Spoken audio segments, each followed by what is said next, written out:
Scott Fitzgerald. And I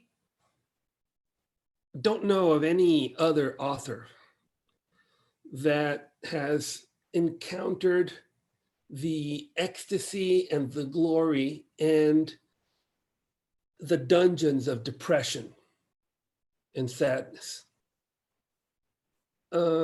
His life and that of Zelda, his wife, make this comment by Hemingway particularly relevant and true.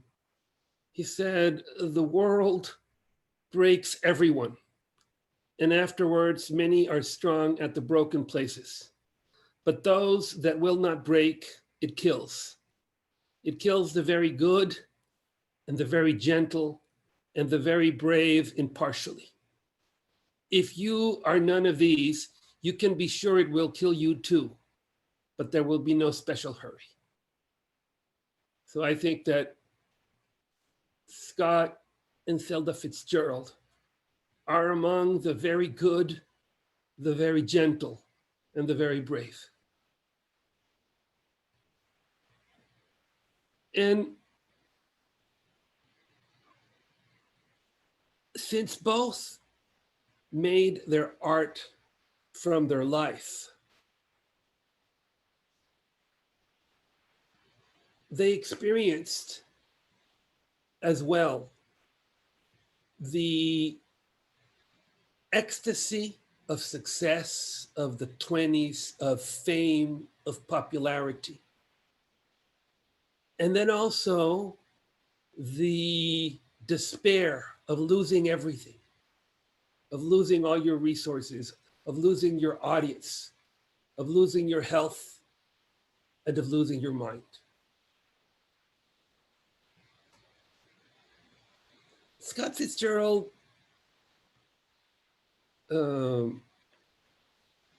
is an American equivalent to Proust.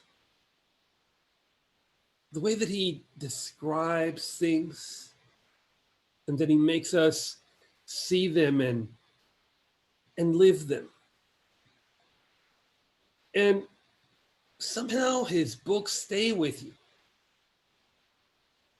They resonate with you. You read The Great Gatsby or Tender is the Night, some of the stories, this idea that almost everything that I write in novels goes for better or for worse into the subconscious of the reader, he would say. He is the author of novels like The Great Gatsby that are, as I said before, the very embodiment of not only of happiness, but of the American dream, of the idea that you can invent yourself again in the intense belief in love.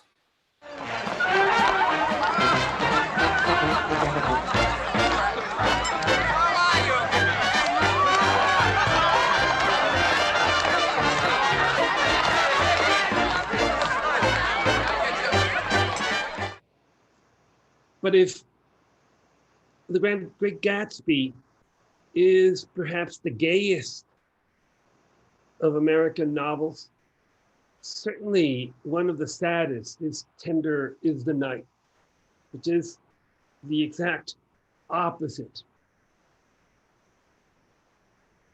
to Gatsby. Hemingway compared Fitzgerald's talent to a butterfly. He would say his talent was as natural as the pattern that was made by the dust on a butterfly's wing. At one time, he understood it no more than the butterfly did, and he did not know when it was brushed or marred. Later, he became conscious of his damaged wings and of their construction, and he learned to think and could not fly anymore because the love of flight was gone, and he could only remember when it had been effortless. He is born on the 24th of September of 1896 in St. Paul. And his name, he's related to the author of the Star-Spangled Banner, Francis Scott Key. That is why his name has an S at the beginning. His father, Edward Fitzgerald, was a southern gentleman, and he has been compared to the character, the first husband of Scarlett O'Hara in Gone with the Wind, as a man of good breeding, of excellent manners, but very low vitality. Fitzgerald would say, my father came from tired old stock with very little left of vitality and mental energy. You know, the father had tried and failed at several businesses.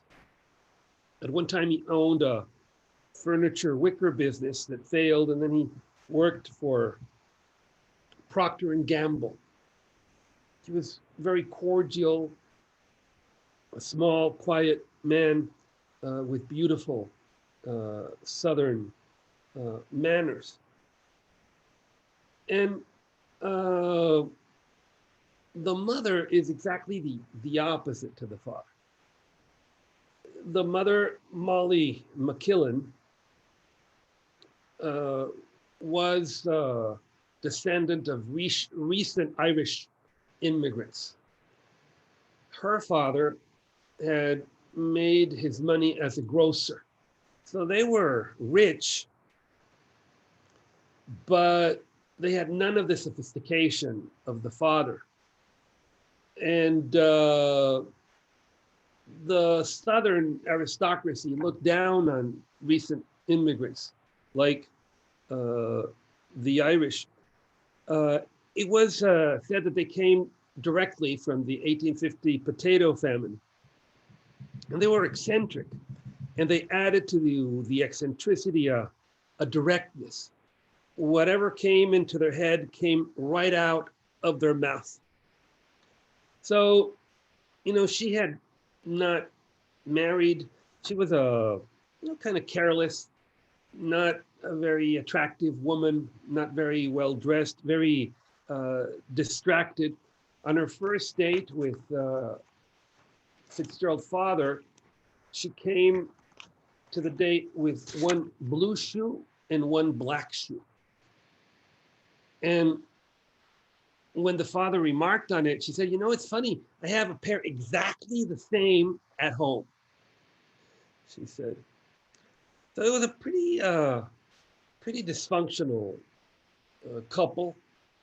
At one point, Fitzgerald told the therapist, why shouldn't I go crazy?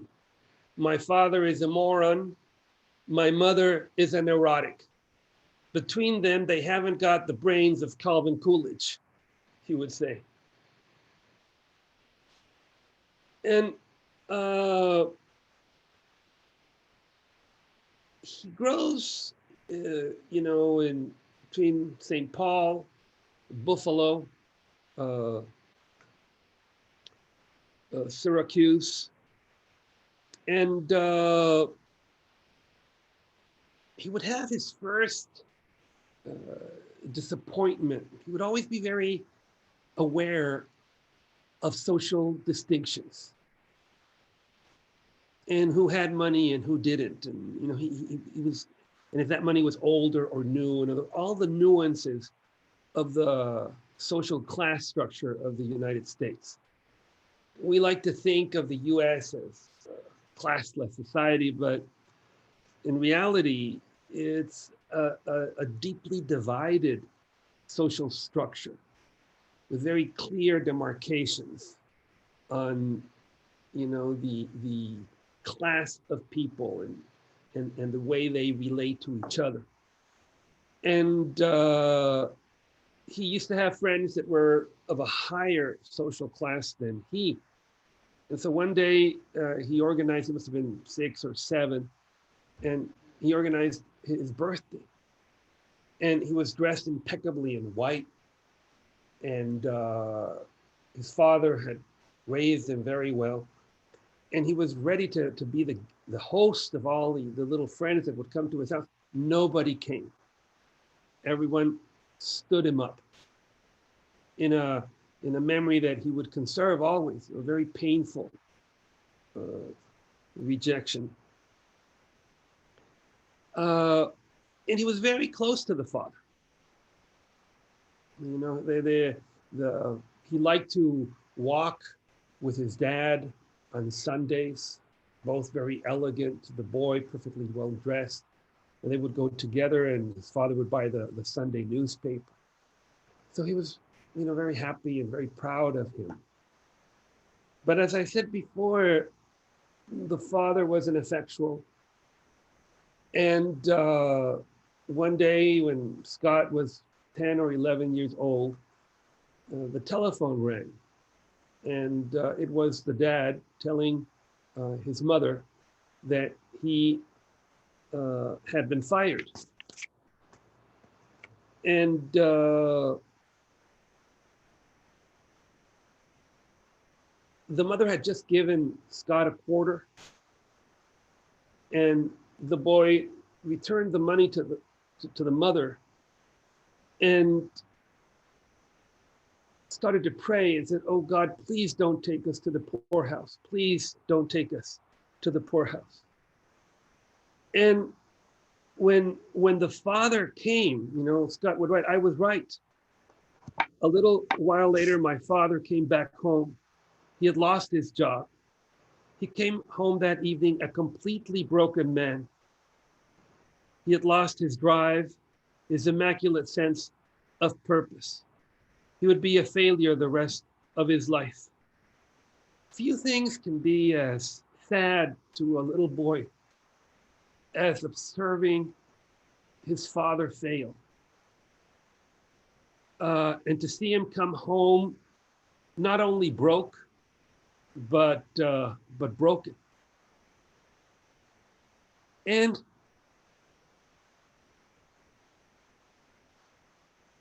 after the firing of the father, they had to return to the house of the father's of the mom, the Irish grocers that detested Mr. Fitzgerald. You know, he was the snob that pretended to be above them because he was well-mannered and he was of an old Southern family.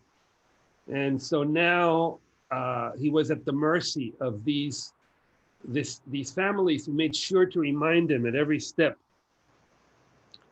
of who he was and of his failure.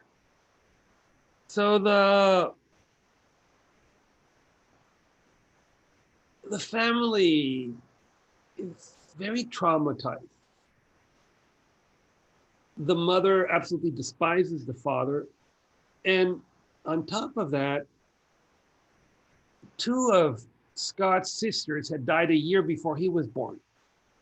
So the mother was absolutely possessive of him. And one way out was by reading. This is a habit that he does inherit from her mother, that was an obsessive reader. And so for him, reading, nothing was ever quite real to him until he had written about it. He always wrote about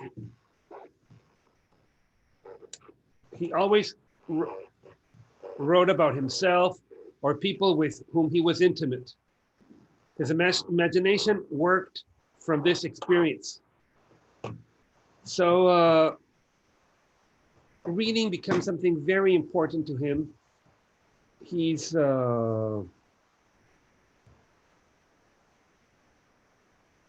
very affected by what he reads. he remembered how, he had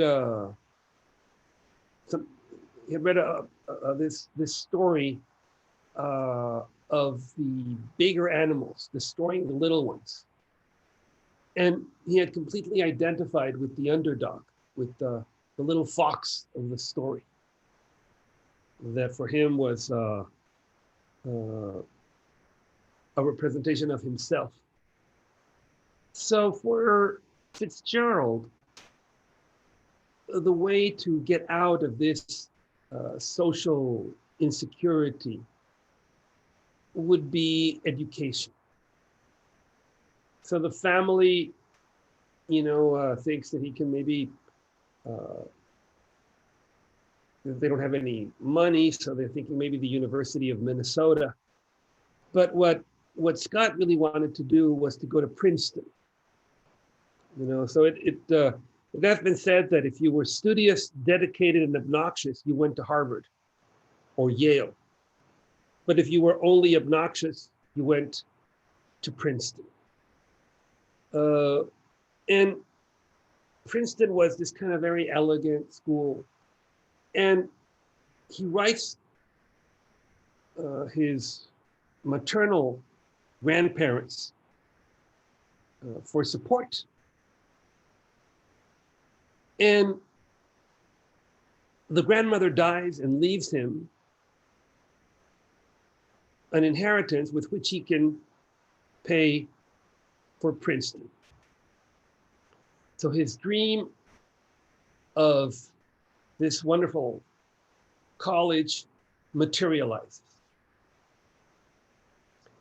And in Princeton, he tries to distinguish himself.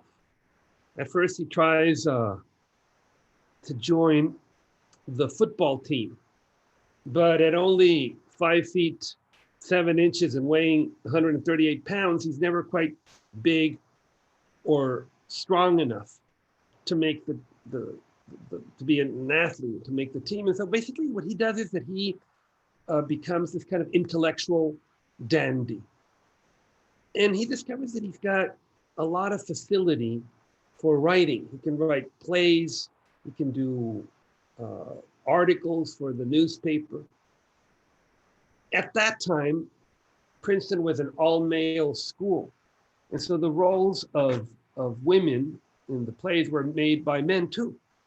And Scott, here you see him dressed in drag. Nobody looked better than him dressed as a woman. And here are some of the plays that he writes and acts and directs, and finds great satisfaction of creating this world that is animated by his works. And unfortunately, his passion for writing is so intense that he fails a lot of other classes because he's totally immersed in writing. And so he fails crucial subjects. And then at the same time, he falls in love with a beautiful rich girl called Ginevra King. And she rejects him, and she tells him a phrase that later Scott would incorporate into The Great Gatsby, which is, rich girls don't marry poor boys. So he believes he wants to join, the US has joined World War I, and he wants to participate. He enlists, but before leaving to Europe, his battalion is stationed in Camp Sheridan near Montgomery, Alabama. And here he would meet Zelda Sayre. It's a wild girl, absolutely beautiful, but also very sincere. if you read The Beautiful and Damned, you get a sense of Zelda and how she was radically honest. And he finds conversations with Zelda that he didn't have with anybody else. At some point, Scott tells her, as recreated in the novel, how there is no space for a decent American kid that is lazy. You have to be, and then she's intrigued by the comment, and he says, "What do you do?" I said, "Nothing," says Scott. "I'm lazy." And Zelda says, "Well, I only want to sleep." So they have a conversation with a level of directness and honesty they had never had before.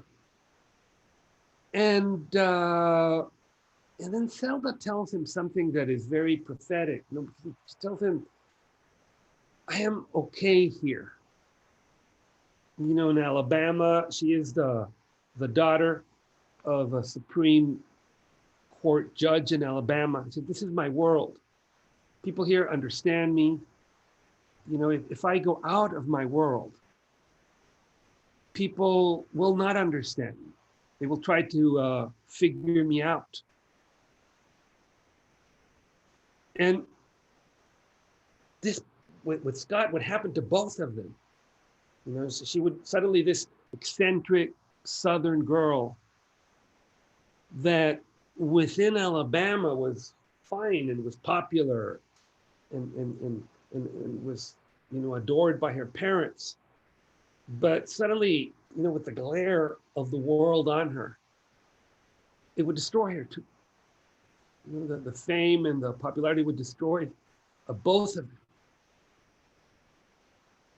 But the love for each other is intense. Scott would say, "Everything inside me melt." And Zelda, that is also a great writer, she would say, "There seemed to be some heavenly support beneath his shoulder blades that lifted his feet from the ground in ecstatic suspension, as if he secretly enjoyed the ability to fly." What a comment.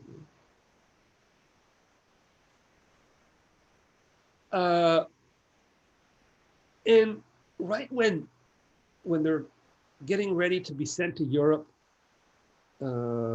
Scott has even, worked on a novel, and he has set out, thinking that he has 3 months to live because most of the infantry soldiers, many of them did not come back. But right when they're ready,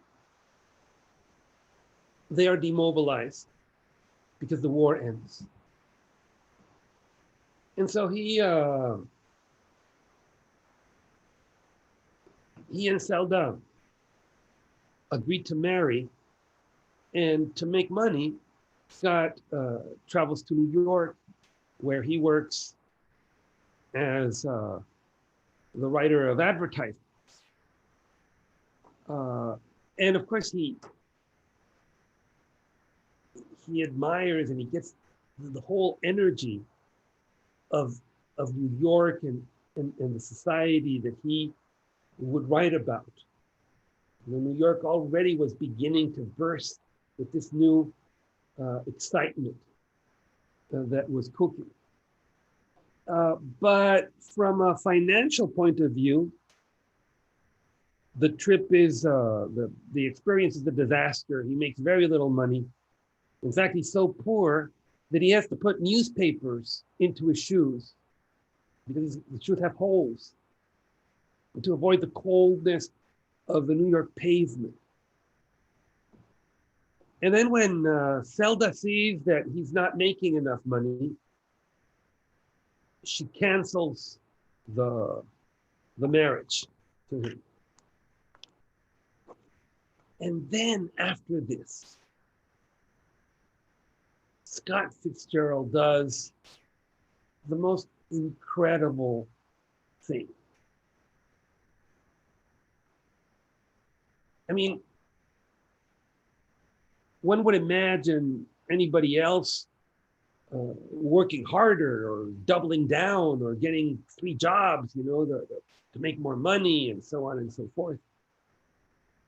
But what Scott Fitzgerald does is that he goes back home to St. Paul. He locks himself in the 3rd floor of the house. He closes the curtains and writes. And he writes with such an intensity that when he's thinking of ideas for the book, to not interrupt the flow of what he's writing, he pins the ideas on pieces of paper in the curtains of the room. He sends this manuscript to Maxwell Perkins, who then has just joined Scribner. And Maxwell Perkins reads it and tells Mr. Scribner, if this book is not good enough for publishing, then maybe I'm not good enough for this business, because I love it. So Perkins reads it and they publish it. This book would be This Side of Paradise. The book comes out the 26th of March of 1920. And that same day, it sells out. It becomes a national bestseller, a huge success. And with that success, Zelda agrees to marry him. And they start a fantastic journey. Truly incredible. I'm just dazzled by this. To think that somebody disappears into writing a novel and that novel solves all his problems, makes him famous, makes him rich, allows him to marry the one that he loves. And they set out to conquer the world. These 2 young people of Minnesota and Alabama become the hottest couple in the East. These are some of the jewels that Fitzgerald gives Zelda, these star necklaces. And the money keeps flowing because everybody wants to read Scott Fitzgerald's stories. They are published in the Saturday Evening Post, and the rates go from $400 to $40,000 per story. And the young people read Fitzgerald because it's a whole revelation of themselves. But the older generations read him because they want to understand their children and the young people. So the production of short stories, at one point when the success is such, the father tells him, save, think of the future of your family. And Scott would reply, I'm doing that, and my family needs a fur coat. So it's like, as soon as they get the money, they spend it. And the production of short stories of Scott Fitzgerald is enormous. To the 50 that Hemingway wrote, or the 60 that Faulkner wrote, he wrote more than 160 stories that eventually acquired book form. So let me give you a little background to the 20s.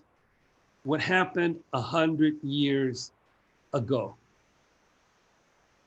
We're coming out of World War I.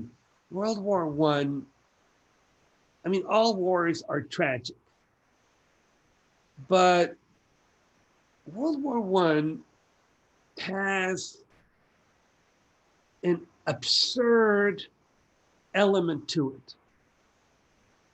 Nobody really understands why it begins. There's this archduke that is assassinated, and suddenly one country declares war to the other because they are an ally, and so then the ally declares war, and pretty soon there's no reason, people don't understand, but the entire world for the first time is at war. And then there is a pandemic that is 50 times more deadly than COVID, if you can imagine. More than 50 million people died. Entire towns in the US disappear. So you can imagine the agony with which people emerge from a tragic, absurd war and a devastating pandemic. That is the antecedents. So there is this, a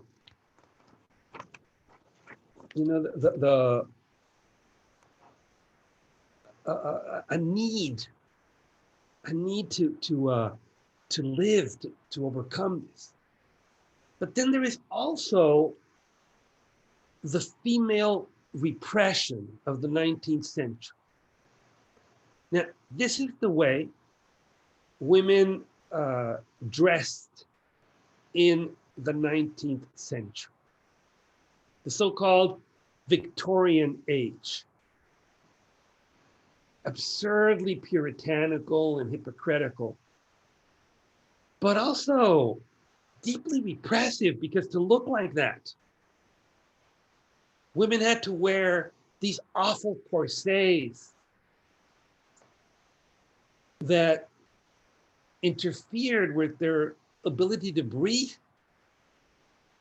that produced irreversible harm to their health. If you read a lot of these books of the 19th century, women are constantly fainting. Well, part of the reason is this, to me, this look, that basically confines women to a very limited amount of movement, that makes women this kind of object of desire. To me, it's part of this hideous patriarchal repression that is expressed in like the Chinese shoe that thought it was attractive to put iron shoes on women so their feet would never develop. Here, it's making this look of, if you were to compare what a woman body would look like in the Victorian age, you would probably compare it with the violin. Big boobs, tiny waist, big behind. The hair very carefully made up, and the woman as almost like a provocative, a passive sensual provocation. That is the look. Compare that to the flapper. And it is interesting because the flapper looks exactly the way Zelda liked to dress. The clothes are loose, are straight. If you were to compare the look of the flapper to an instrument, it would be the clarinet. Now, why would you need a dress? Why would you need to get rid of all this absurd fashion of the 19th century. Because in those clothes, it was impossible to dance. In coming out of all this sadness, there's just a new rhythm, the jazz rhythm. The hair also had to go. This elaborate hair, the girls cut their hair. They bob their hair, as they say. This is the way Zelda liked to dress. And Fitzgerald has so much influence, is read by so many people, that the look of Zelda becomes massive. It becomes and it becomes part of a larger feminine uprising. The effort of the suffragettes to obtain the vote, the freedom of women to express themselves, to move. All that is the 20s. And there is no era that is so closely intertwined with an author as the 20s is to Fitzgerald. Here you have like the new dress. Straight, elegant, no corsets. And with a skirt flexible enough and short enough to be able to move. And a music that was considered, or that was discriminated and was considered the music of the slaves, or the jazz, the music of the African Americans, and not the waltzes, and not the romantic English ballads. Suddenly the palpitating rhythms, Charleston.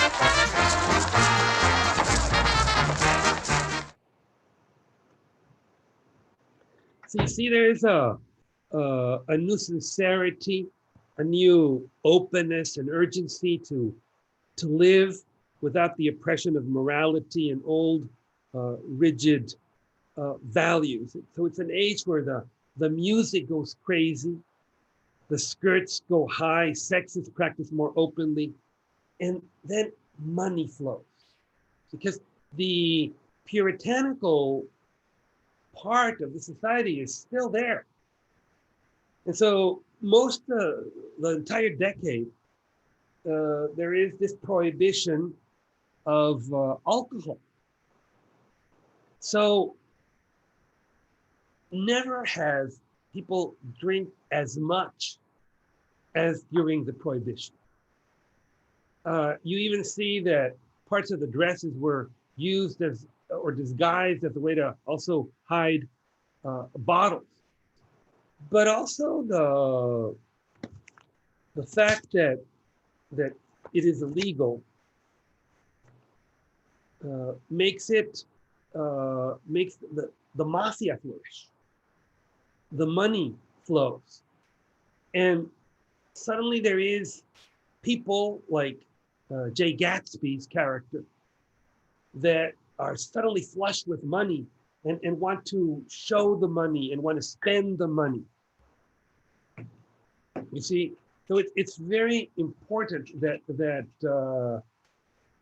this is an economic dimension as well. That the money is not just the old money or the corporate, money, but individuals that suddenly have this money. So you have the bootleggers, you have alcohol flowing, you have a new fashion, you have a new urgency to live, to communicate, to see the present. Before, the whole goal of society in the US was to save for tomorrow, to be frugal, the whole puritanical effort. Now everything is different. Everything explodes in new values that reward the immediacy and the present, the urgency of the now. So Scott and Zelda not only talk about the 20s and write about it, but they do a book. This book, the second novel of Scott Fitzgerald, The Beautiful and the Damned, is pretty much their own marriage. And here you see the book dedicated from Scott to Zelda, and it's a lock of Zelda's hair there in the book. But this constant partying, these jumping into fountains, drinking every day, being completely free. I mean, it's almost like liberated children. You have Scott and Zelda that get invited to mansions, or that get to a hotel and they like it, and so they spend an hour in the Commodore Hotel. They spent an hour running around the hotel. In another occasion, there's this party and Zelda pulls all the alarms open. And so when the firemen arrive and they ask, where is the fire? Zelda pounds on her chest. The fire is in my heart, she says.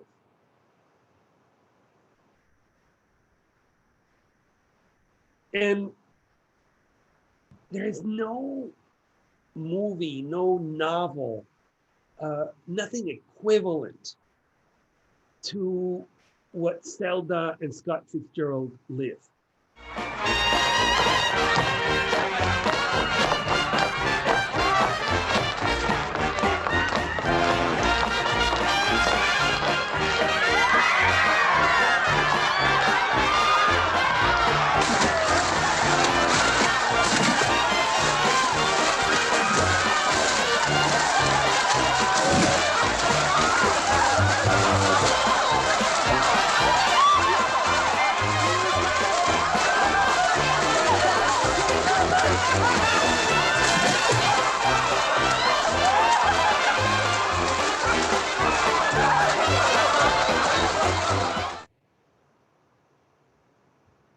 But there is also a cost.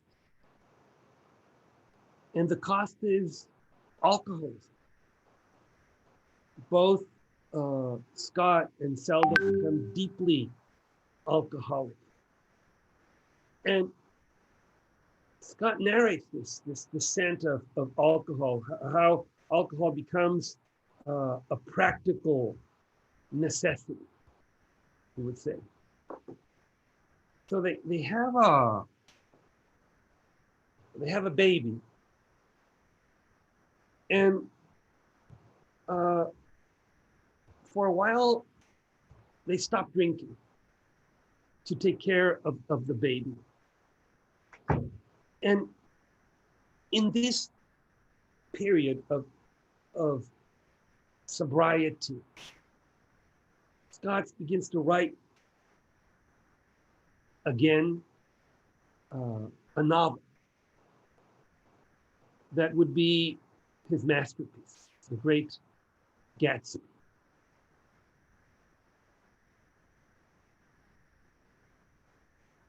It has been said that The Gatsby is the novel that celebrates wealth, that it is the story of this young man who had met Daisy very similar to what had happened to Scott in Zelda.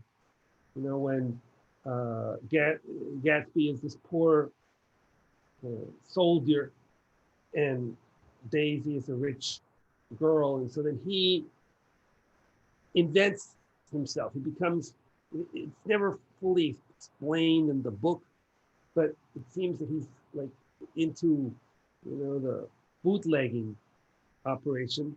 I'm sorry. But Lindy, it's frozen. It's frozen.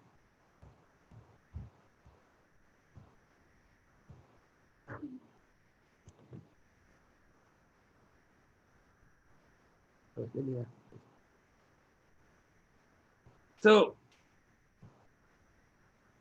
the love of this girl leads Gatsby to create this extraordinary mansion and to host the greatest parties, trying to attract her. And she agrees to be his lover, but he wants to get her to renege on her marriage, to say that she only loves him. Now, this story is not just a story about the wealth. It is also a study of the contrast of wealth, of the contrast of the mansions and the cars and the poverty, because Daisy's husband has a lover that is the wife of a very modest garage owner. And we see all this land that is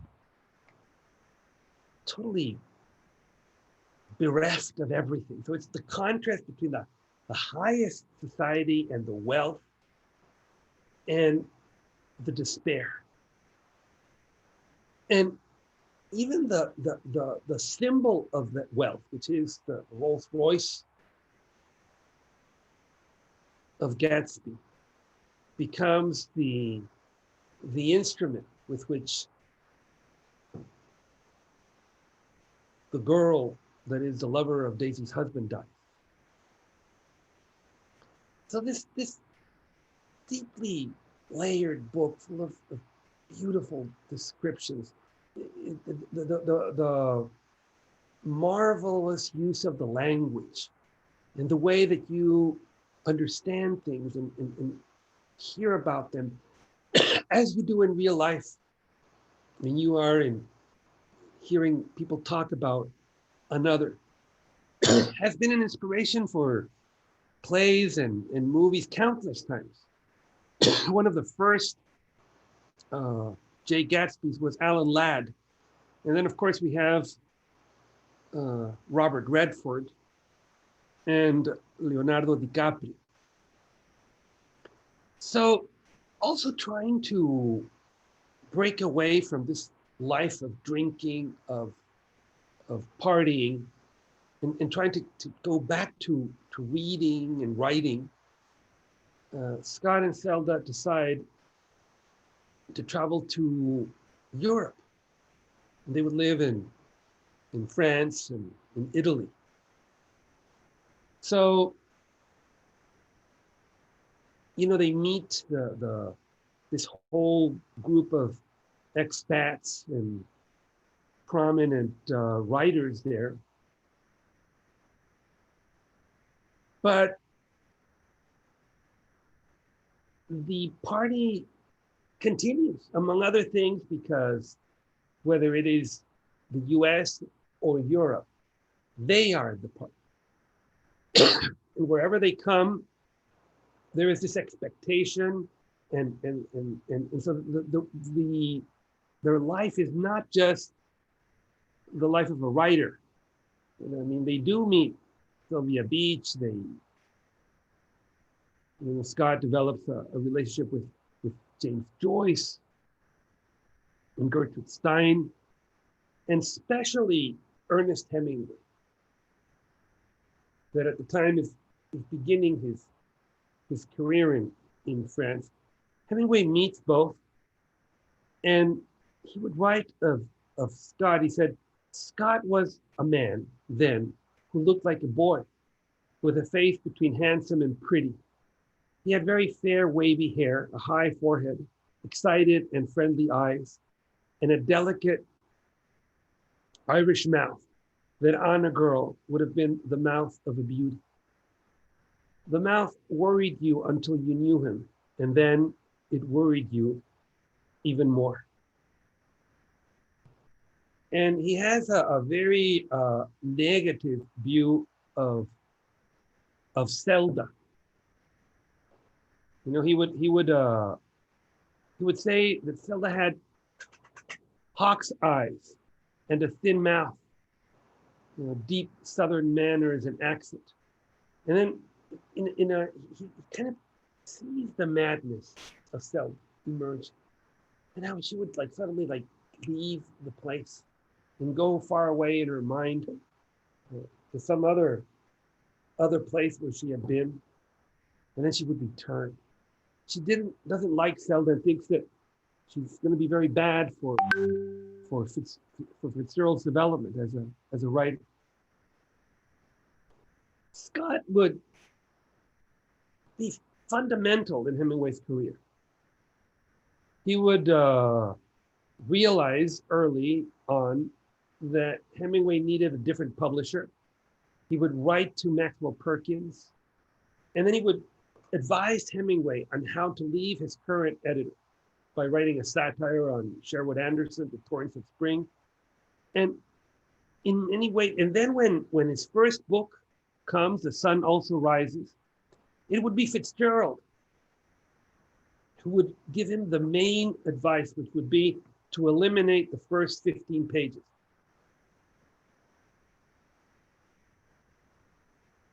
So Fitzgerald is instrumental in developing Hemingway and getting him to an editor and helping him launch his first great novel. So as I said before, in spite of the efforts of Scott and Zelda to basically live the life of a writer, the parties continue almost with as much intensity as America. They traveled to Switzerland, they traveled to Italy. Their daughter, they're both excellent parents. But we also observe the deterioration of Zelda's health. In a photograph like this, you already see how she is changing. Her expression is different. She's becoming dangerous. At some point, you know, she tries to, they're driving, and she deliberately tries to drive the car off a cliff. Scott has to maneuver so that the family doesn't get killed.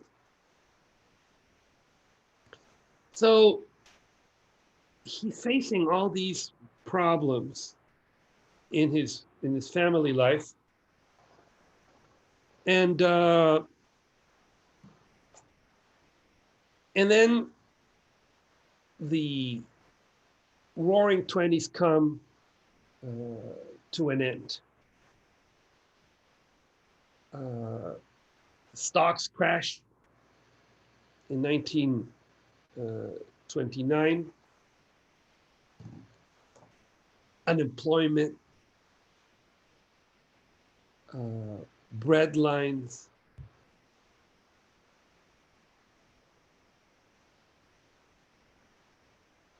a deterioration of life as the country had never seen before. And so in this environment,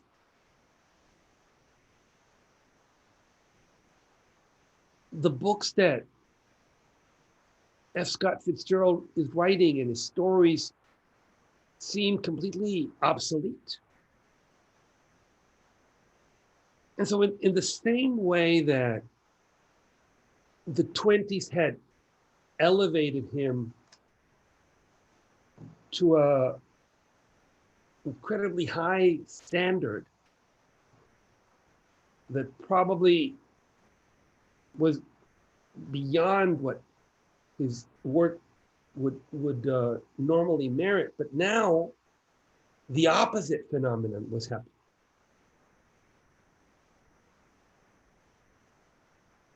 He writes his third novel, Tender is the Night, a masterpiece. You have to read Tender is the Night. And it's all about Zelda's descent into madness.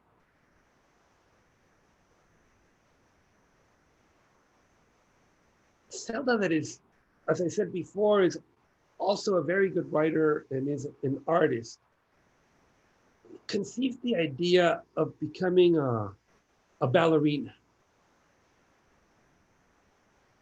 But if you want to be a ballerina, you probably have to start at 8, not at 28.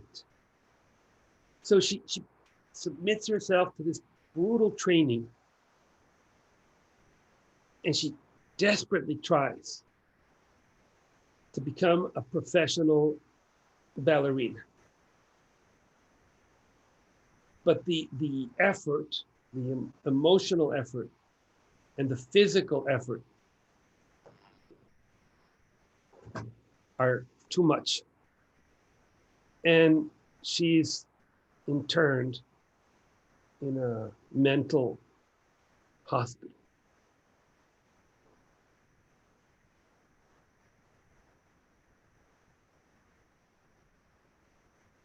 Scott finally publishes Tender is the Night, but the sales are very low, abysmal.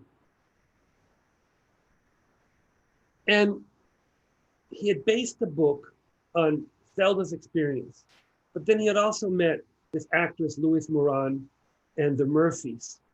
And he had based this character on this doctor that marries his patient.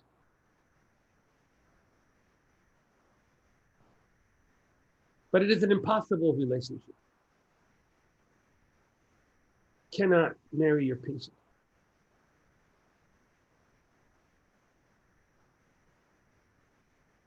And now he's got all these commitments to keep Zelda in good hospitals, go back to the US. And not being able to do that would probably lead Zelda to be interned in an asylum or awful conditions. So his books are not selling, not placing his stories. His novel is not successful. He has to sustain Scotty and Zelda. And he travels to Hollywood. Hollywood has a demand for writers. But Scott arrives to Hollywood in very vulnerable conditions. I mean, Hemingway would sell his books, but would not have anything to do with the process of the studios. Or Faulkner is famous for telling the studio and asking them if it was okay if he worked at home. And by that, he meant his home in another state. But Scott arrives to the set and actually asks for a job. Not as the great novelist, as the great celebrity, but just another writer. They give him the job of writing dialogue for Gone with the Wind, and it doesn't work. He's fired from that. The only film credit that he gets is a movie called The Three Comrades. And then he is interviewed, and he's honest, and he tells people, the reporter, about his crack up and his nervous breakdown. And this is published. And he would later do some essays on this. Some of his friends are appalled that Fitzgerald is opening in this manner. Hemingway writes the first draft of The Snows of Kilimanjaro, in which, he describes Scott as poor Scott. And there's a famous response of Fitzgerald that asks him to please lay off me in print. And to its credit, they did eliminate Scott's name from The Snows of Kilimanjaro. Now, it is like the most unlikely circumstance. He broke financially and emotionally, but he finds recovery through love. He meets a gossip columnist, Sheila Graham, and Sheila, Scott, she's posing as this British society girl, and Scott can immediately realize that that's phony, that she's probably coming from the lowest class society in England. And so he tells her that, and she falls in love with him. They travel to Mexico together. She has to suffer his alcoholism that is just very intense. And can be, Scott can be the nicest of men, but can also be terrible when he's drinking. And Scott educates her. She would write a book called College of One, in which all the books that Scott recommended her, everything that we could perform her better. She would also write a book called Beloved Infidel, that would be turned into a movie with Gregory Peck and Deborah Kerr about the relationship of Scott and Sheila. And another crucial assistance is his loyal secretary, a young woman that helps him stand back on his feet. So Sheila decides that Scott is not going to do any more hack work for the studios. They go to a house next to the ocean. Scott stops drinking. They're in love. And he begins to write his fourth novel, The Last Tycoon, which is the story of writers and producers in Hollywood. There's a movie about this where the role of this young producer, Irving Thalberg, that was like kind of the boy wonder of Hollywood, is played by Robert De Niro. Can't go on, it's a waste of time. Why? You've stuck me with two hacks. Well, why don't you just write it yourself? I have, I sent you some. That was just talk, we'd lose the audience. I don't think you people read things. The men are dueling when this conversation takes place. At the end, one of them falls into a well and has to be hauled up in a bucket. Would you write that in a book of your own? Of course I wouldn't. I inherited this absurd situation. Do you ever go to the movies? Rarely. Listen, has your office got a stove in it that lights with a match? I think so. Suppose you're in your office. You've been fighting duels all day. You're exhausted. A girl comes in. Because it shows you how the producer now tells the writer how to write, which is what Fitzgerald is writing about in The Cracker, of how the creativity of literature is now being dominated by a more powerful force. The producer that comes, that decides, that hires three writers for the same script without telling them, and can eventually fire them. How about my coat? I left it on the set.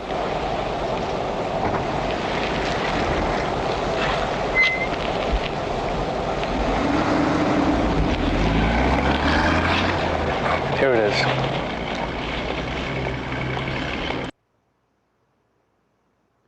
We don't know how this book would have ended, because it's not just a condemnation of the producer. The producer has, Thalberg, Monroe's star producer, is a complex character.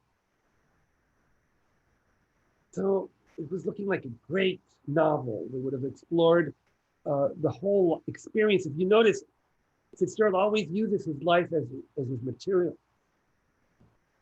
But sadly, in spite of the efforts to go sober, to recover, and Sheila's devotion, but the damage to his body is too much. And at 44, the 21st of December of 1940, he dies of a massive heart attack. And they try to bury him in the family cemetery, but the Catholic Church considers his books indecent and does not allow him to be buried in the same tomb.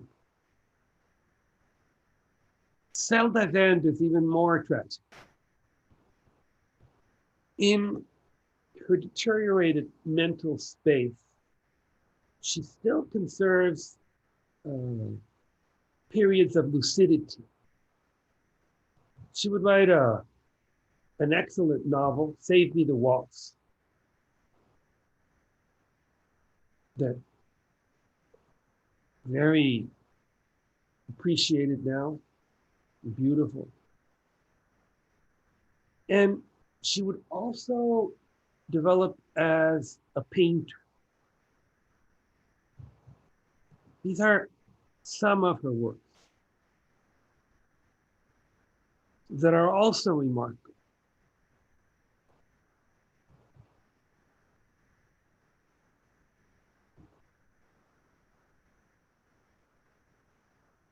You can definitely see her own vision. But the schizophrenia comes back.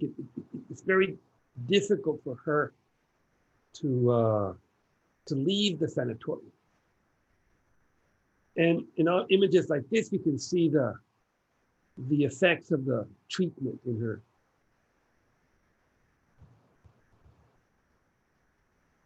So they intern her in a mental institution that locks the patients at night. And there is a fire. And Zelda dies, burned.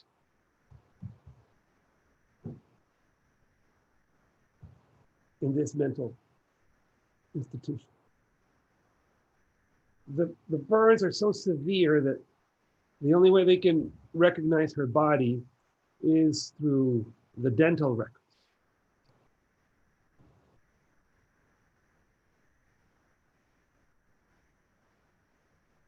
At the time of his death, Scott Fitzgerald, his last royalty check was for $13. His books were out of print. Fortunately, he had kept up with his insurance, so that helped to pay for Zelda's hospitals and Scotty's education. And their daughter, Scotty, would be able to live a successful and happy life. Those who knew her said that she was very generous. And she would be able to unite the couple finally. And she was allowed to bring the remains of her father and unite them with those of her mother. And then she would join them in 1896. So now the family is finally together. And about 10 years after his death, we witnessed the revival in the interest of Scott Fitzgerald. And interestingly, this revival was triggered not by the few, not by some critic or some publisher, but by the many, the modest English teachers and the librarians that continue to recommend his books to students and readers, or those romantics who kept reading The Great Gatsby and his stories. So the popularity of Scott Fitzgerald has grown enormously. In the past 20 years, he sold more than 10 million copies of his books. And I want to conclude this presentation with a phrase that is included at the end of The Great Gatsby. The phrase that moves me enormously because he describes the first pilgrims that come to what is now New York. And they see the virgin land, but they also see the promise of that land. He says, as the moon rose higher, the inessential houses began to melt away until gradually I became aware of the old island here that flowered once for Dutch sailors' eyes. A fresh green breast of the new world.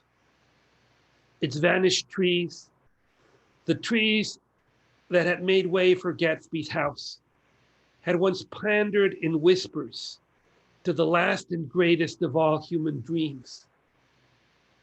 A transitory, enchanted moment in which man must have held his breath in the presence of this continent, compelled into an aesthetic contemplation he neither understood nor desired. Face to face, for the last time in history, with something commensurate to his capacity for wonder.